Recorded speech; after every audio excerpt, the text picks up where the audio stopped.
I still don't really know what it's about or what's going on, but I am sitting here with Trislit, and he was just at the Punks brunch, so I'm gonna pass him the mic, and I'm genuinely interested to hear about his experience. So, what's up, Trislit? Yeah. Yo, Rizzle. It's fun. It's been a while since we synced up last. That's why I'm like, every time I go to an event, first thing I do is reach out. It's like, hey, are you going to be here? And half the time, no, or I may, but I'll be incognito. So you have to like track him down. Here you I are. tracked him down. It's like a treasure hunt sort of thing. But yeah, I just got back. Like I just got done with it was the Punks brunch.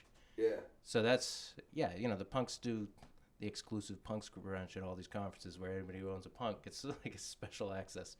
This one, like sometimes it's you show up and it's just whoever shows up and it's kind of minor. This one was much. They paid for a pretty nice place with a pretty nice spread, good open bar. Wait, how many? Just for like some context, how many of these like punk events have you been to, like roughly? I've probably been to like 5. Okay. Usually Eat Denver, I show up to one. And NFT NYC, I try to make it. I missed last year, but it's like I try to make it because there's certain projects in the space, and CryptoPunks is one that just like no matter how you feel about it, like a lot of the collectors and holders are either old OGs like who have been around forever, or they're people who built businesses and they have lots of money and then they use it to buy a punk, so now they're part of this thing. So I'm like, depends on what you're doing. If you're trying to like build, fund, get investment advice. It's cool. Like that's why I still have my punk. Like I had a bunch of punks. I sold them early on because I was like I needed money and it's great. But I have one and now I'm like, man, if I sell this, like this is my in to like this group where it's like most of them are not as motivated by money as you would think, which is really interesting because it's like it's seen as like the most expensive one, but also everybody there is like super down to like hell yeah, you're a punk. Like you're a punk, like I'll help you. Like send me your pitch deck, I'll give you pointers, or like, I know this guy, cool. and I'll connect you with him. Like, so every time I've gone there, I've walked like, whenever you think it, like, what do I do at a conference? Like, where do I, do I go to the conference? Do I talk to vendors? Do I get T-shirts? Like, yeah, like that's how I get my wardrobe every year, right? You go to the conference and get the stuff. But the punks brunch is definitely one where I'm like, no, I'm here because I've got a product, I've got a business, I've got something like, and I want to go promote it. I want to go see what I can do. I want to see what if these guys tell me this is stupid, I should probably stop because these guys are around. Like, yeah. Here, dude, pass the mic. Dude, that's interesting because I feel like that culture that they've created has sort of like transcended what a lot of projects fail to transcend, which is the community or the culture around the project basically being about increasing the value of the project, and then when that doesn't happen or goes south for too long, people start to dissipate and the project loses momentum or whatever. So it's interesting that punks has sort of evolved and the community's been around long enough where it's actually more, it's not as much focused on making the value of the asset go up, but like you said, you're not even holding on to it for that purpose really at this point. It's more of like a point of access, which I feel like a lot of projects and communities like say they're doing that and are trying to create that, but generally fail at doing that. Or again, once the numbers go down, the crowd moves to a different point to try and find that or whatever. So I don't know. That's cool, man. That's an interesting like take on things. You were there for a while. How late does Punk's brunch go? I know it stops being brunch and turns into lunch pretty quick, right? Like, I mean, it started around noon. I mean, yeah, what is it, 4:00? So I was there for a solid 4 hours. Like, a lot of this. So when I first got there, I didn't recognize anybody. It was packed. There was a lot of people, and it was.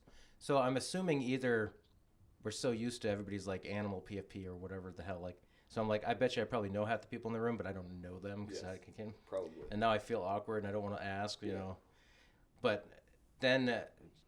Some other people like Josie showed up, it's like she was one of the first artists that I met in the space like forever ago. So she saw me and it's like, oh wow, I haven't seen you forever. Yeah, so I'm like, cool. So then she's like, oh, I know XYZ. So then she'd bring me in. It's like, oh, I know this person. So it's like, that's how it always flows. After that we had like Eric Snowfro came up. I was like, I haven't seen him as Punks Brunch for a while, but he's famous for his like zombie punks. Like, he came in and I recognized him. Like he was, we knew each other from way back. So I'm like, holy cow, I haven't seen you either. So, you hug it out and you talk a little bit about kids and life because, last time, like, I met him like 5 years ago when his kids were just born and my kids were like 5 or 6. So I'm like, his kids now are the age that my kids were when I met him. So he's talking. I'm like, man, I remember.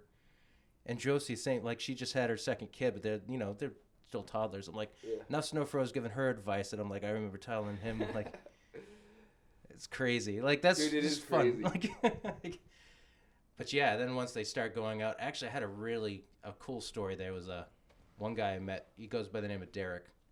He's like, oh man, I've been talking. Like, I made you the sock because I like what you're doing with Token Smart. I followed your other stuff. I'm like, oh, that's cool that you're following me, and all this other stuff. Like, yeah.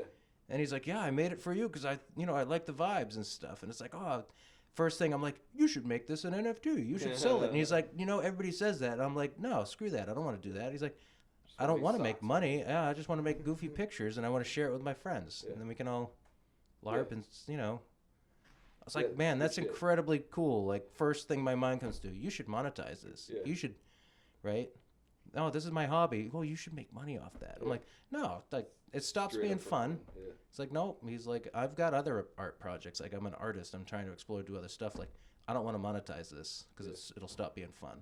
Yeah. A lot of us knew each other around the time that you were talking about 5 years ago or so, but we still only really knew each other as like, our online screen names and everything until some of those early like NFT NYCs where we all like, collectively met for the first time and, started to meet each other more over the years. And as that's happened, man, I feel like a lot of us have become close and know a lot about each other's like personal lives and everything. And a lot of these people are doing big things within the industry too, Snowfro and, all these people. And it's just sort of interesting to see like, over the course of the last 5-6 years, like people have had children who we know, people have like settled down, people's kids are getting older and I feel like everyone sort of like brings a little bit of that, with them, to these things, and it affects like how they approach everything. And I don't know, man, the people here are just so cool. And it's just sort of been such an interesting journey to watch people's lives change in significant ways, but they're still here in the mix with us doing the thing like the whole time while all that's going on. I don't know, man. It's cool. Wow. That's a really good point. Like, so lately, now I've been in the space for like 7 years. Before NFTs, I was mining Ethereum, like the boring stuff that started it. But I enjoyed the boring stuff. Yeah, it's like I've been through this stuff, and it's like, it's funny because at home, my wife doesn't necessarily understand everything on it. Like she was following me early, but at first it was like, this is a silly thing that he's doing off hours at night and stuff. And then it's grown into something like now I've been able to cash out some money. I've been able to like, pay my bills by doing this stuff. So all of a sudden it's not just playing video games. Like, no, there's a purpose. There's other stuff behind it. So now she's no longer like, no longer like ignoring it, but now it's like, when she tells her friends, like, what does your husband do for work? She's like, well, the latest one, she started saying he farts around on the internet with his friends. Like, that's his job. Like, and I'm like, yeah, that sums it up. Life goals. Yeah. I'm like, life goal achieved. We're all just farting around on the internet. Yeah, that's, as long as it's fun, that's what's keeping me here. And it's an interesting one because when I talk to people, I'm like, man, the minute this stops being fun, like, it's no good. I'd make more money if I went back to like a stable, normal IT career. I did that for decades before I got into crypto. It was very boring SecOps, DevOps stuff. It pays well. It's stable. It's not very exciting, or at least it wasn't for me. Yeah. So I'm like, if this wasn't fun, I wouldn't be here. I'd make more money not doing it, probably. Yeah. Dude, 100%. I mean, over the past like several years, as I've just become like more entrenched in the space, I've had good opportunities come my way that are more traditional world types of things, and I've dabbled in that here and there just to sort of like test the waters. And dude, it's almost like I feel like I'm too far gone. Like I can't even go back. There's no amount of money that would entice me to go back to that as long as I could scratch by with my weirdo friends on the internet. But there's a lot of truth to it, man. Yeah, come along and fart around on the internet with us. But I mean, we are like, farting around with, game-changing technology, and I feel like that's like the coolest part about this space is that you can actually like make advances and differences in tech and in the world. But the cool thing about the tech that we're doing that with is that it does allow for like a huge creative outlet and a lot of like weird possibilities, and there's value in exploring those possibilities because a lot of them lead to other experimentations within the space and things that actually make progress in things that directly benefit people, that aren't just like fucking weird experiments. So I don't know, man. But now that the space has grown so much, there's a lot of well-paying opportunities to not have fun around here. If that's what you're into and you have the connections and the resume to be able to pursue those things, but like I say, man, I feel like I'm too far gone. I'd rather stay on the creative edge of things and figure it out because that's what's held me here this whole time. With people like yourselves, man, there's a lot of like-minded people here from like the very beginning when there was no money and it was only fun, and we were here because of that, and still holds true. It's nice that there's fucking money involved, though. Finally, that helps.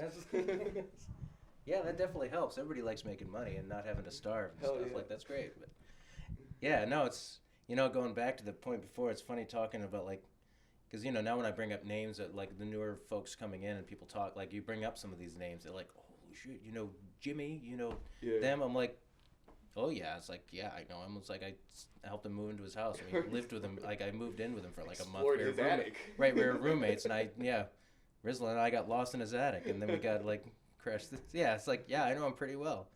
It's like, but that's just it. Like at that point, it's like it wasn't Jimmy.eth. It was just our buddy Jimmy that we were going down to visit and fart around on the internet with. Yeah, dude. It's like, I mean, Nate Alex was there farting around with us and everything, and he's, on his own trajectory, launching a massive project of his own at that point. But that's how it was like so much in early days. Like everyone knew everybody, and then you just call them up. What's up? That's a good point. When you start talking about like people we knew 5-6 years ago and seeing it like now, and I think back like. Now I feel like we all grew up together, right? It's Dude, like seriously. I feel like more of an adult now than I did before, and it's not because I'm. Me too, man. I don't know what it is. It's not It's not a conservative, liberal, political, whatever. It's nothing like that. It's more like I feel like more in control of my own life, and before I wasn't, and that's what makes me feel like more like an adult, not like a kid. Like when you're a kid, you really don't have any choice in what you're doing. Like which is what happens when you're in corpo land. Oh, dude, That's a great point, man. You got me like going in a different direction with it now. But wait, say the first thing you said. That. We all grew up together. We were kids, and we all grew up, went through our teenage years, and. Dude, I feel like that's. I identify with that so much, man. I feel like that's what specifically early NFT days, like really felt like. That there was nothing really on the line. It was all fun and fucking around, and it felt like we were all teenagers and kids just sort of goofing around out here. And then like, money came in and things got more serious and people got like not even like more buttoned up, but I feel like, people started taking all the things that we were just literally goofing around with like more seriously at that point. And so it's more serious waters, but man, it does feel like went from like kid land to adult land in about the span of like 5 years, and I had like a rapid like I don't know, I had to grow up with everybody along the way. But the people I come here to hang out with, man, are from like they're the kids from the the neighborhood, That's a good one. Feel like I can hear like the boys are back in town type song. Like they're rolling back in. Yeah, man, it's good. It's good. Boys are back in town again. They are here to raise hell. The kids from the neighborhood. The kids from the neighborhood. We grew up together. In such a short span of time, what is even time? A record of passing time. A record of time. A record of time. A record of blocks. Blockchain. Technology. Boys are back in town again. They are here to raise hell. The kids from the neighborhood.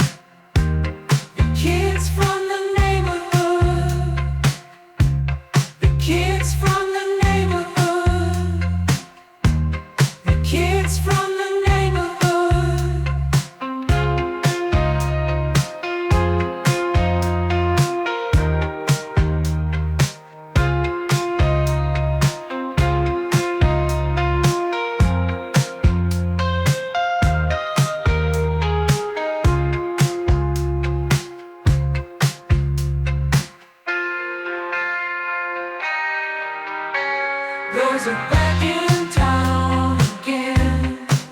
They are here to raise hell. The kids from the neighborhood. The kids from the neighborhood. I feel like shit posting in real life. Just-